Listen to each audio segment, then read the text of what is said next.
Welcome to Moments with Marianne. I'm so delighted we're spending this time here today.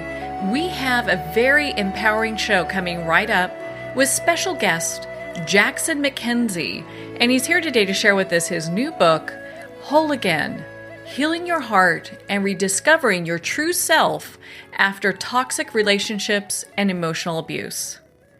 Now, Jackson is the co-founder of psychopathfree.com, which is an online support community that reaches millions of abuse survivors each month. Driven by personal experience, his mission is to spread awareness and give survivors a safe place to validate their experiences so that every empathic person can find happiness and love after abuse. So let's welcome to the show, Jackson MacKenzie. Thank you so much for having me, Marianne.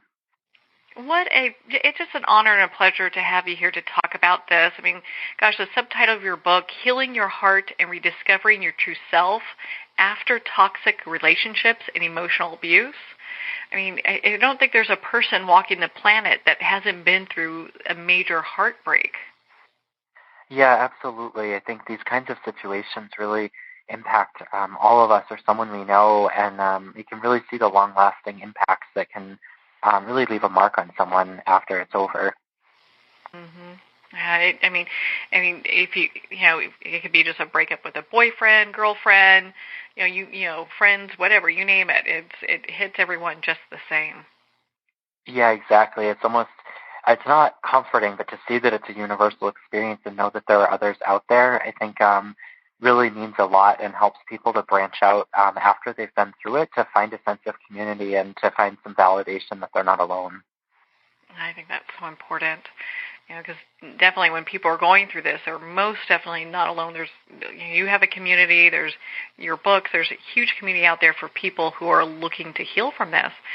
And before we get too far down the road, I'd love for you to share with us, what inspired you to write this book? Because I know this is your second book, right?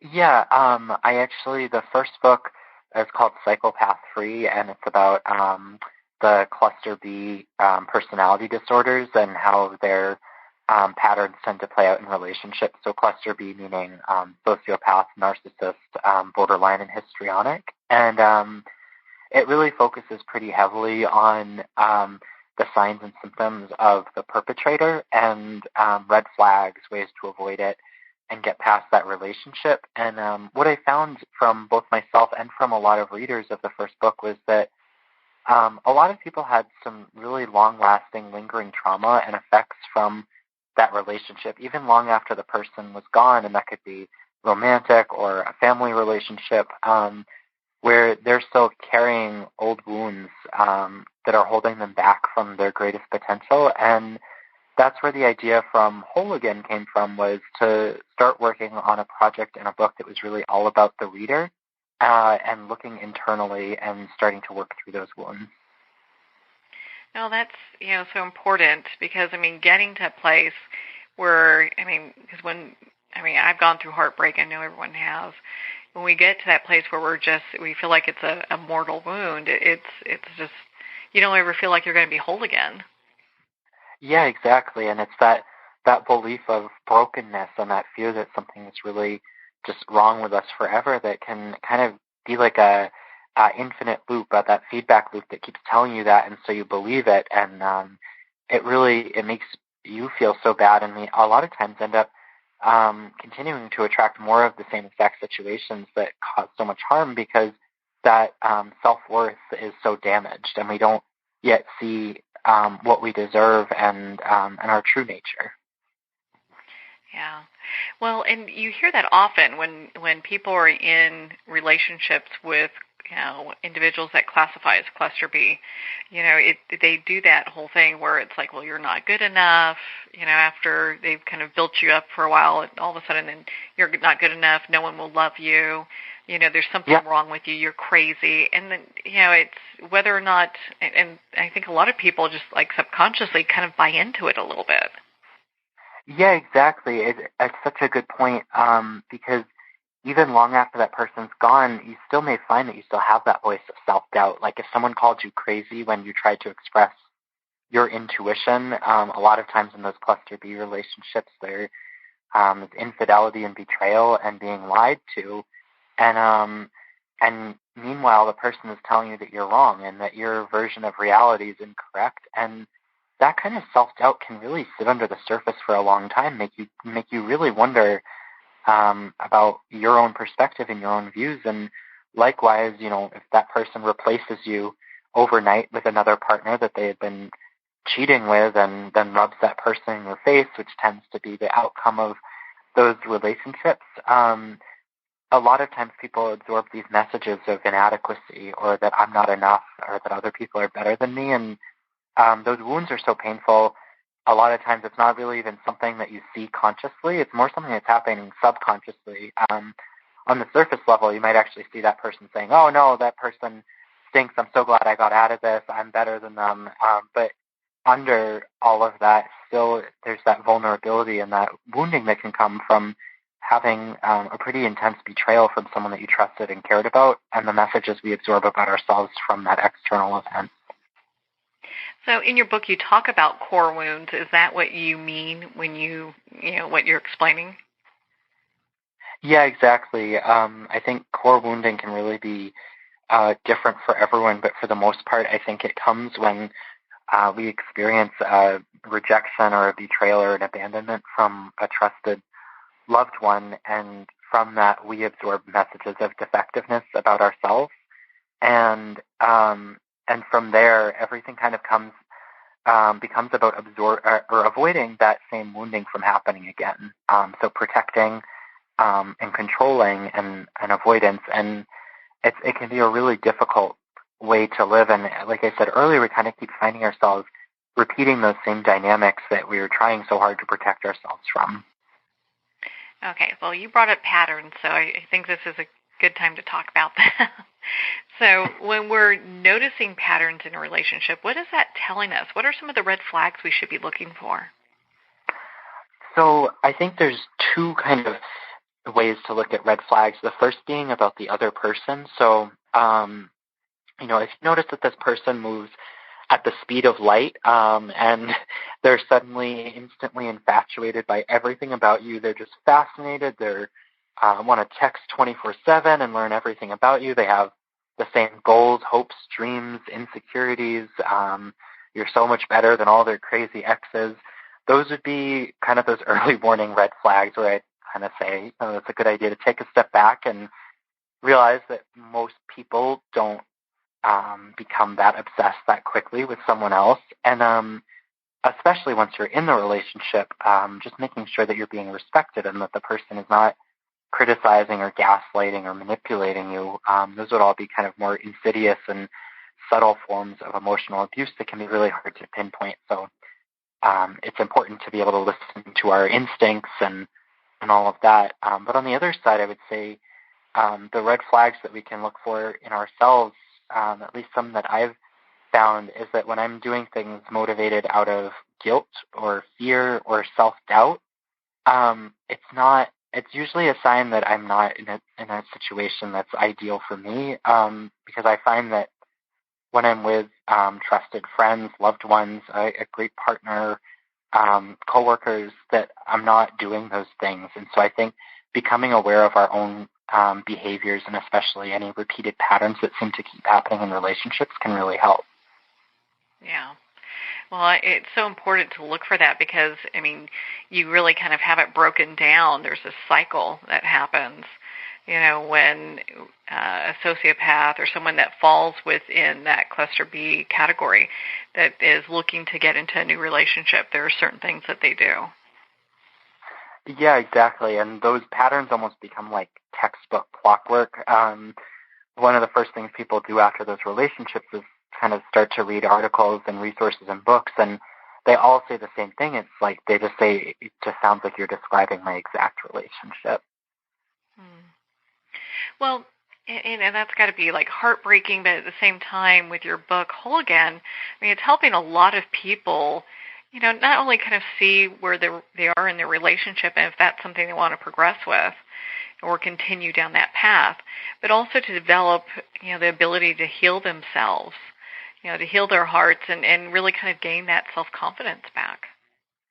Oh, thank you. It really does inspire me. It's one of those weird things where I always say I would love it if no one ever needed to read another one of my books, which is a weird perspective to have from an author, but it's really true that it is heartbreaking that people need these resources and continue to need them. But my hope, as optimistic as it may be, is that someday we're all aware and able to protect ourselves and have that self-love that would never let us get into harm's way again. Yeah, I mean, we've got a little bit of terminology that I want you to explain to our listeners, because then it kind of brings everything together and makes a little bit more, more sense for people that might be new to this topic. You mentioned earlier gaslighting, and while most people might know what that is, I'd love for you to share what that is. Oh, yeah. Gaslighting is especially common in those types of disorders that we've been discussing. It's basically when you are being told that your version of reality, something that's actually happening, is either not happening or happening differently, or a lot of times they'll actually turn around and tell you that you're doing it. And so that can be something as simple as like saying, I'm going to go take a shower, and then for some reason just going and doing something completely different. They often lie for no reason, and if you were to say, like, hey, what happened if I were taking a shower, and then a regular person might just say, like, oh, yeah, no, I didn't do that, and they'll say, yeah, I did. And that's obviously like a silly example, but where it becomes a lot more pertinent is they often are kind of hanging out with their exes that they called crazy, or they're courting new partners and kind of waving them in your face a little bit. And if you point that out or say, oh, I thought you said this person was abusive or hurt you, they'll say things like, oh, I never said that. And then they'll say, no, now you're being abusive, you're crazy. And after a while, those kinds of mind games just start to make you feel like you're losing it a little bit. It's extremely confusing, and it actually puts you on the defense, so you're constantly trying to prove yourself, and in doing so tend to come across more unstable anyways, and thereby kind of proving their whole point. Yeah, it's kind of a way that they put people off, so you're so busy trying to defend your position or try to figure out what's true and what's not, that nothing really makes sense. Exactly. Well, and when someone's on this path to healing their heart, let's say they've left that person, that's in the cluster B category, how long does it take for them to heal themselves? Is this something that can be done quickly? Does it take a long time? What are your thoughts on that? I think it really depends on the individual, sort of like how we're all predisposed to different health issues, blood pressure, cholesterol. I think our mental health and the ways that we deal with heartbreak and trauma are all different. I think there's certainly people who go through these experiences and just pretty quickly say, like, no, that was weird and crazy, and I'm never going to get into that again. But a lot of the people that I've spoken with, you see that even when you understand that the relationship wasn't okay and that you don't want to be with that person anymore, the lingering effects of trauma can last a lot longer, especially if you've absorbed self-doubt or anxiety or all of these things of, oh, something must be wrong with me. Those messages are not something that will disappear on their own unless they're kind of tended to and eventually released. Mm-hmm. It really just takes time. I think a lot of it, too, it's interesting reading your book. I mean, as I examine my own life and look to see where those pieces that need to be healed are, I mean, you can feel them. It's like something that can be felt, and I'm sure most people, as they're doing that as well, can feel where those injuries and those hurts are.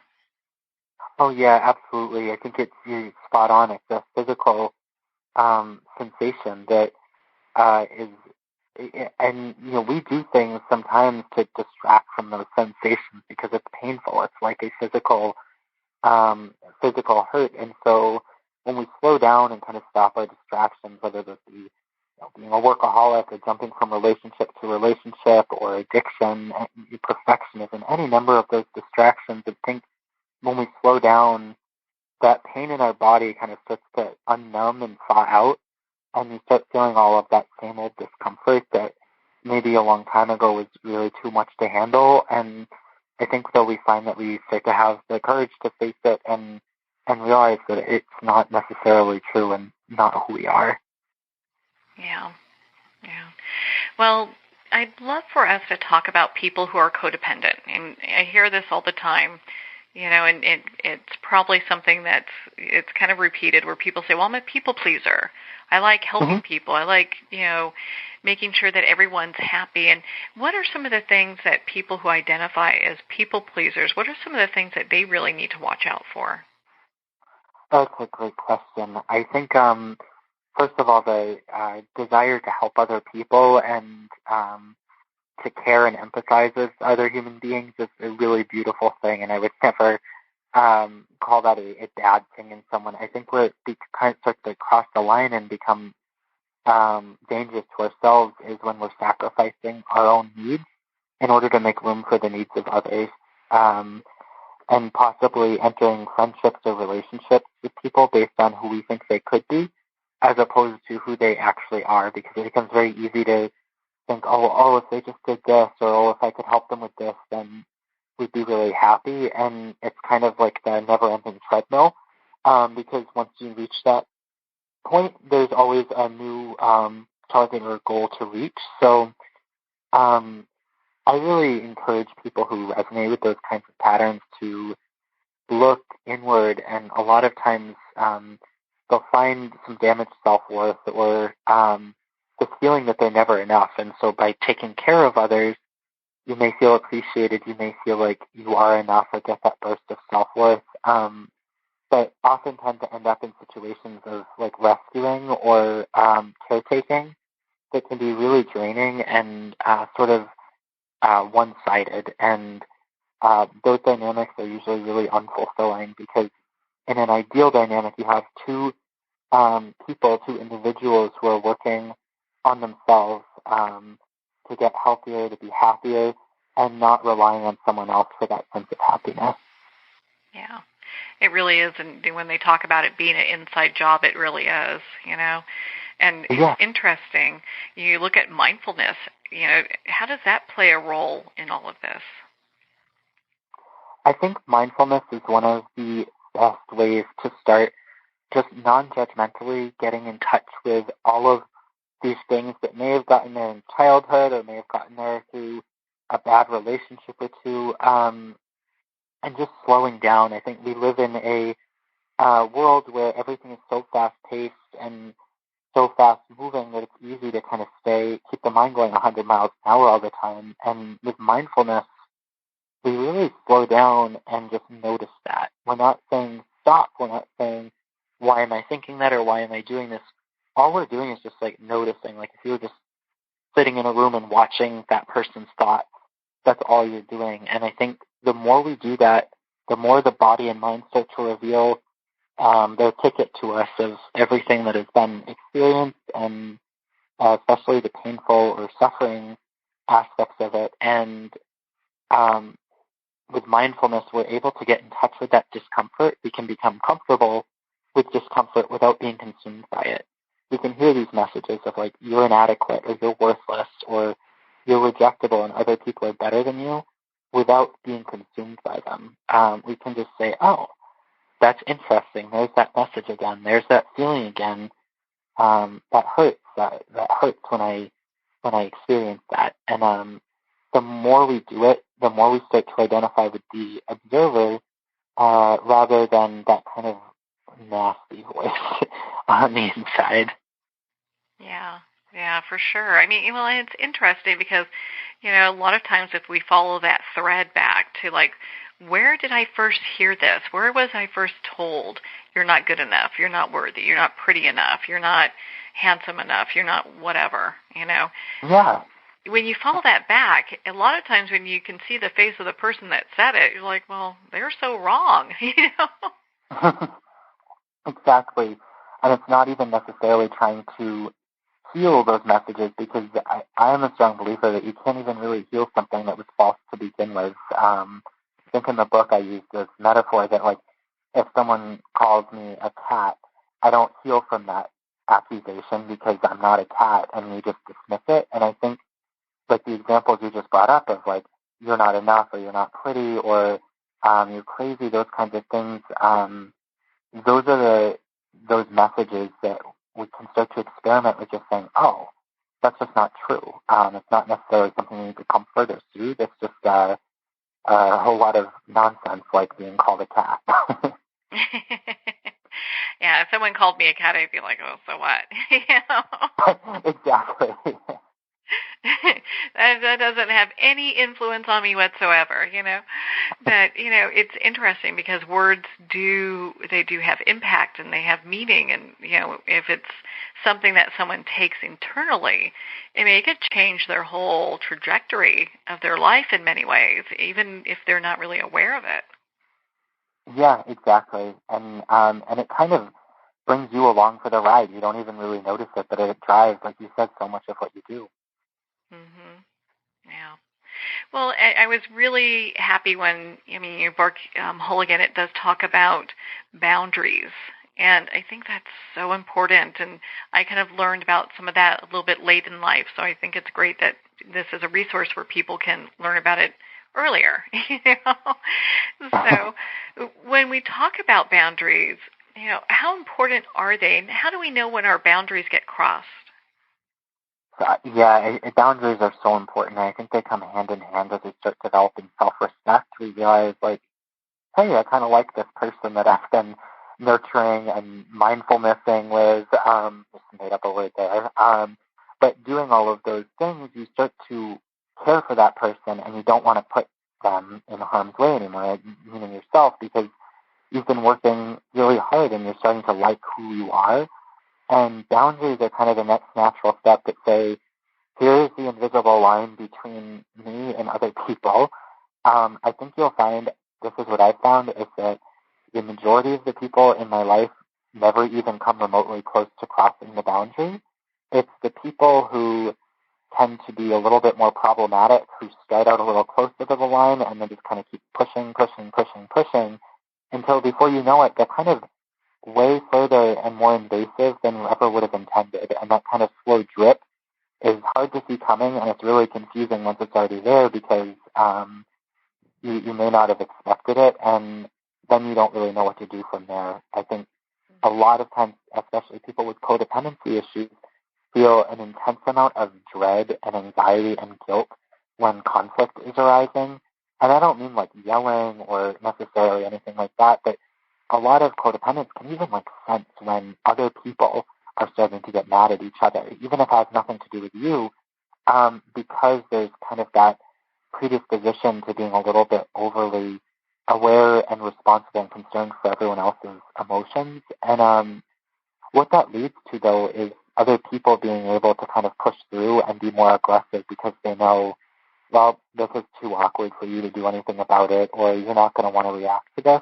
And so strong boundaries are not necessarily about reacting with the same negativity or the same pushiness. Just I really see it as using that same calming observational tone from mindfulness, where you're just like, oh, actually, this doesn't work for me. And I think with the people who are respectful and care about you, they would listen to what you're saying and say, oh my gosh, I'm so sorry. And that would be the end of that. And with people who are more difficult, you are likely to be met with disagreement or arguing or even insulting and criticizing or mocking the boundary. And those are the kinds of people, I think, when you express a boundary and it's met like that, you've got your answer. You don't need to try to convince them of anything. You can just say like, oh, well, I tried, and good luck. All the best to you. Yeah, it's okay to move on. You don't have to be in a relationship that doesn't respect you, respect your boundaries, and is, toxic in nature. And, we were kind of talking about this a little bit earlier before we started this discussion. And a lot of times when people are in that situation, they can't really see the forest from the trees. It's so difficult for them to see that, hey, I'm really in a in a relationship that has a lot of red flags. Yeah, absolutely. Mm-hmm. Well, and so when we look at all of this, what are some ways that we can protect ourselves from hurtful people without being closed? Oh, yeah, it's really hard to find that balance, especially for someone who's been through trauma, where we protect ourselves without closing our hearts off from the world. And I think, first of all, self-forgiveness and trusting ourselves is such a huge aspect of recovery. It's getting to the point where we stop needing to analyze and judge or nitpick every little thing and rethink and ruminate about the story, and instead saying, okay, I know that this happened. I understand that it happened. I'm not pretending that it didn't happen or it wasn't that bad. But I've also learned a lot of lessons, and I want to learn to trust myself, and I'm going to forgive myself for that situation ever happening and going further than I thought it ever should. But I still want to have an open heart, and I still want to be there. And I think it just goes hand in hand with the mindfulness and the boundaries that we've built up, where we start to say, well, I've got these tools with me. I know how to take care of myself. I know how to react when it's clear that someone's starting to step through my boundaries. So we run into trouble is if someone starts pushing our boundaries and we let them back in again, then we really start to doubt ourselves more because we're like, oh, no, I did it again. I can't be trusted. I can't be trusted with my own heart. And that's a really sad place to be. And so just practicing those things and not seeing challenges or adversity as, unfair betrayals or how could this happen again, but more shifting the perspective towards seeing them as lessons and opportunities for, I've been presented with another one of these situations, and this time the outcome was different. And I think that gives you a lot of empowerment moving forward. Well, and it's interesting when you see someone that's gone through maybe several really bad relationships. A lot of times they get additional labels that is not really helpful, maybe saying things like, well, you don't know how to pick a good person, or relationships are bad for you, dating's bad for you. So it's interesting some of the language that well-meaning people around will add to the conversation. Yeah, and those kinds of judgments can they just add to all of the self-worth issues that are already there. And because if you're struggling with self-worth and self-doubt, and then you have people piling on top of that, all those things do is lower it further and open the floodgates to even more situations like that happening. Mm-hmm. Yeah, it just kind of skyrocket. It kind of just becomes a snowball from there, Exactly. Well, you touched on something. I'd love to kind of just dive into this a little bit more. You talked about boundaries and just how that looks. It's interesting when you see like crisis or blow-ups that are happening on a regular basis in a relationship. What is that really telling somebody about their relationship? Yeah, everyone's going to have their individual preferences in a relationship, but I think that for the most part, you should find that it's two independent people operating and wanting to share their own love and happiness with the other, where you start to see those crisis situations and the big fights that happen constantly. Of course, any relationship is going to have conflicts, but a lot of times you'll find when two partners are working together that conflicts can be discussed calmly, feelings and emotions can be explored without judgment. And that those things actually help to strengthen your trust in the other person, where you tend to see issues occur, especially in codependent relationships, is you may have one partner who's trying really hard to understand and trying really hard to communicate, and the other person, maybe they have a personality disorder or an addiction, but the bottom line is that they're not doing any of those things. They're actually kind of doing the opposite, and despite any effort you may put in to diffuse a situation, they're actually trying to escalate it. And you can feel like you're going crazy because you think, well, wouldn't anyone want their relationship to be happier? But that's really where we're putting our own desires and perspective onto the other person and failing to see who they're actually presenting us with right now, because that's who we're going to get in the relationship. And we either accept that that's who they are and stay in the relationship knowing that this is going to keep happening, or we start to realize, like, oh, I can't change or save or fix this person, and maybe this dynamic for me just isn't right now. I love that, because it really is coming from a very empowering place, as opposed to trying to figure out, am I crazy? Am I overreacting? You can kind of go down the rabbit hole with these labels that a lot of times someone who is, a cluster B, who fits within that category, they love using those labels, because later on they'll come back and say, hey, you're nuts. You're making all this up. None of that happened. Yeah, exactly. And if, unless you're prepared, the default reaction, again, is going to be to try to respond and say, no, that's not true. That's not what happened. And by that point, it's too late. They already have their claws sunk in, and they've gotten the attention that they're seeking. And I think, the whole point you mentioned about the constant crisis situations in a relationship, a lot of the readers that I chat with, are getting out of relationships with people experiencing borderline personality disorder, which is in that cluster B spectrum. It's a little different than narcissism, because with narcissists and sociopaths, a lot of times there's this very calm and cool, collected demeanor, and that is not at all the case with borderline. Sometimes at first extremely charming and fun and exciting, but the relationships tend to pretty quickly devolve into daily crisis situations where something is always horribly wrong, life or death.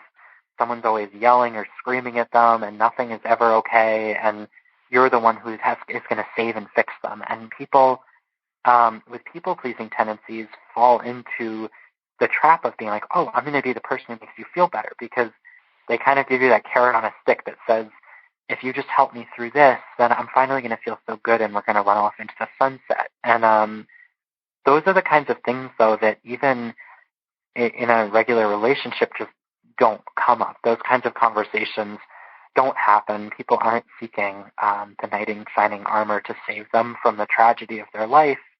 And it becomes so easy to get caught up, though, when we don't see that that's abnormal. Yeah. Yeah, it can be so. It can really be such a situation that takes some thought to really see what you're in, to kind of step out of. Well, my goodness, Jackson. I mean, we can talk for days on this topic. You're such an inspiration when it comes to this, and I think we really need this right now. It seems like our society is kind of a little overwhelmed with these toxic relationships, and people are feeling like they've just been through the emotional ringer. Yeah, absolutely. It's kind of reached a point for a lot of people where they can't keep dealing with that, and so people are seeking solutions and answers to really bring them inner peace and the happiness that they deserve, which I just think is amazing. Mm-hmm. Well, why don't you share with us where our listeners can connect with you and learn more about your book, Whole Again? Sure. My website and social media handles are all exactly the same. It's psychopath free, kind of like a pest, like insect free. But they're all like Facebook, Twitter. I think we have Instagram. I'm not sure.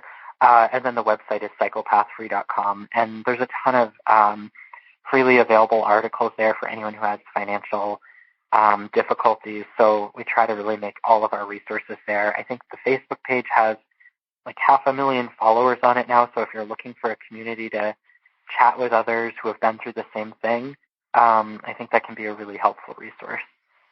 I've kind of browsed it, and it looks like it's a great resource for people to reach out and be a part of. Jackson, thank you so much for taking the time to be on the show with us here today. Oh, thank you so much for having me, Marianne. I really appreciate it. Well, Jackson, it's been such a pleasure to spend this time with you, and of course to talk about your new book, Whole Again: Healing Your Heart and Rediscovering Your True Self After Toxic Relationships and Emotional Abuse. Now, Whole Again is available at Amazon, Barnes & Noble, and all indie bookstores. If they don't have it on the shelf, ask for them to order it. Well, we're at the end of our time today. I would like to thank everyone for tuning in. You're listening to Moments with Marianne. And remember, make every moment count.